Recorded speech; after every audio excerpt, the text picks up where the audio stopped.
Puntland iyo difaaca federaalka yaa ka leexday heshiiskii Soomaaliya. Qormadan waxaa soo diyaariyay Yuusuf Saciid Xirsi oo ka faalooda arrimaha siyaasadda Soomaaliya 27ka Luulyo sanadka 2026 waxaana uu ku bilaabay sidan. Markasta Soomaaliya ay gasho marxalad siyaasadeed oo adag waxa dib u soo laabta hal su'aal oo asaasi ah: sidee loo ilaalin karaa heshiiska Soomaaliya ay ku heshiyeen si aan mar kale loogu noqon qaladaadkii hore? Jawaabta aan ka qaba su'aashaasi ayuu yiri aqoonyahanku waa mid cad. heshiiska ugu weyn ee Soomaaliya ay gaareen burburkii dowladda dhexe kadib waxa uu ahaa in dalka lagu maamulo nidaam federaal oo ku dhisan wadatashi, awood qaybsi iyo weliba kalsooni. qof kasta ama hay'ad kasta oo isku dayda inay wax ka bedesho heshiiskaasi iyadoo aan la helin is-afgarad qaran waxay halis gelinaysaa tiirarka ugu muhiimsan ee lagu soo celiyay dowladnimada Soomaaliya.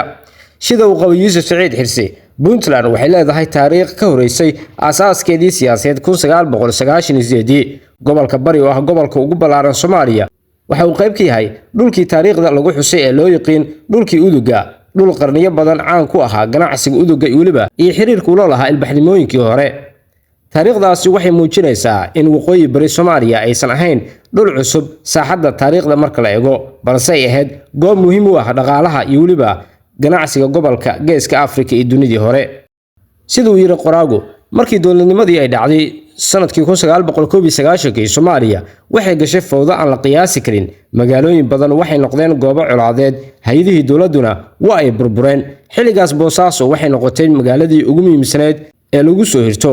waxay soo dhaweysay kumanaan qoys oo Soomaaliyeed iyadoo la kala eegeen qabiil, gobol ama aragti siyaasadeed. Boosaaso waxay noqotay albaabka labaad ee Soomaaliya, takadeeduna waxay ahayd halbowlaha ganacsiga dalka, halka kumanaan Soomaaliyeed ay halkaasi ka bilaabeen safarkoodii dibadda ama ay ugu soo laabteen dalkooda. sida uu yiri Yuusuf, waxa xaqiiqo ah oo aan la inkiri karin in Puntland ay noqotay meel ay Soomaali badan ay ku badbaadeen xilli ay dowladdu maqnayd.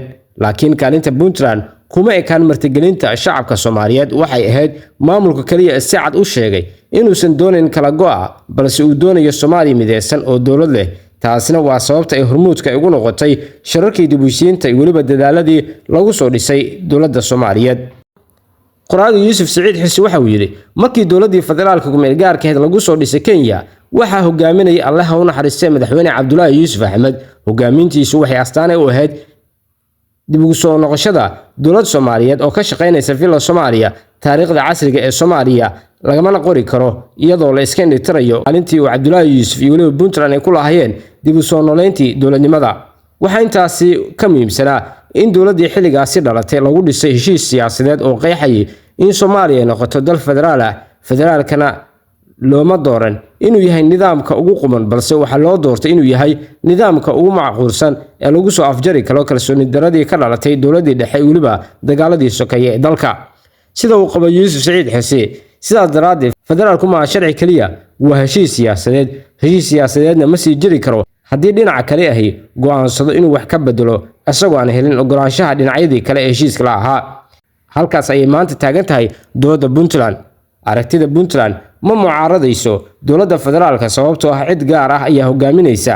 waxay ka hortagaysaa waxay u aragto inuu yahay leexasho laga leexanayo heshiiskii federaalka ee lagu soo dhisay dowladnimada Soomaaliya.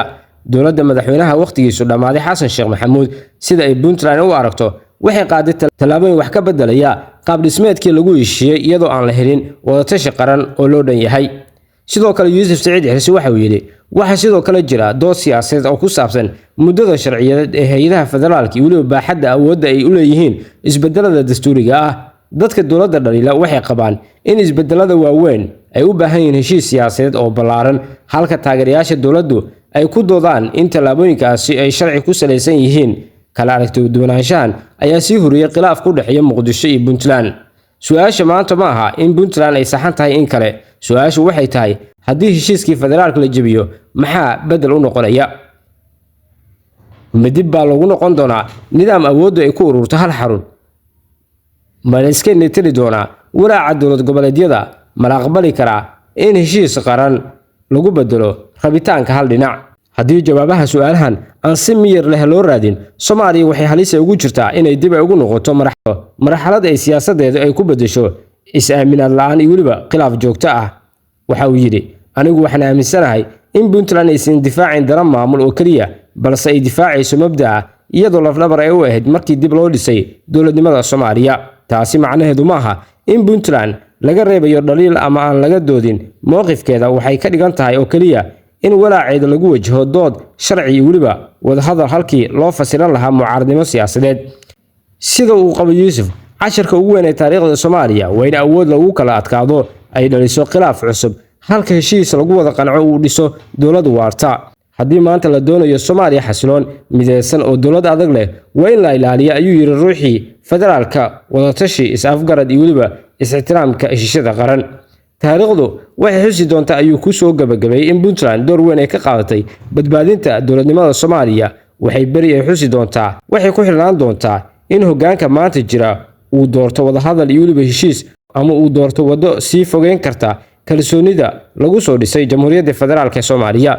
Yuusuf Saciid Xirsi ayaa qormadan soo diyaariyay.